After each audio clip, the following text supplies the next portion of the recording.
26 пайдалы қазбаларды қалай сақтауға болады?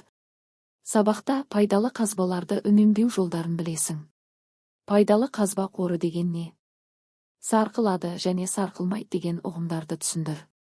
Сарқылатын және сарқылмайтын ресурстарға не жатуы мүмкін деп ойлайсың? Пайдалы қазбалар таусыла ма? Негеш пен Эврика фотосуреттерді жинақтады. Оларды салыстыр. Негештің сурет жинағындағы заттарды сипатта. Эврика жинаған суреттер туралы әңгімеле. Неліктен табиғи заттардың орнына жасанды заттарды қолданады? Мұндай заттарға мысал келтір. Болашақтың мектебінің жобасын жаса.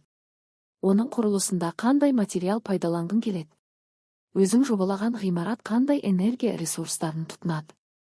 Табиғат ресурстары сарқылатын және сарқылмайтын болып бөлінеді.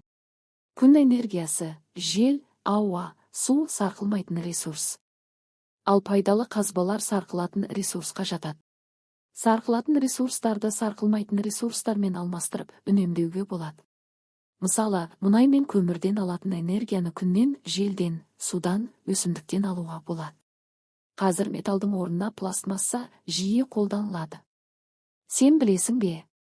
Қазір жер қойнауынан алынған жылу энергиясы пайдаланылып, жанғыш пайдалы қазбалар үнемделе бастады.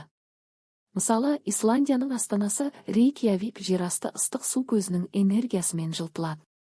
Жер астынан тек жылу ғана емес, электр энергиясы да алынады. Есте сақта, пайдалы қазбалар сарқылатын табиғи ресурс болғандықтан оны үнемдеу қажет.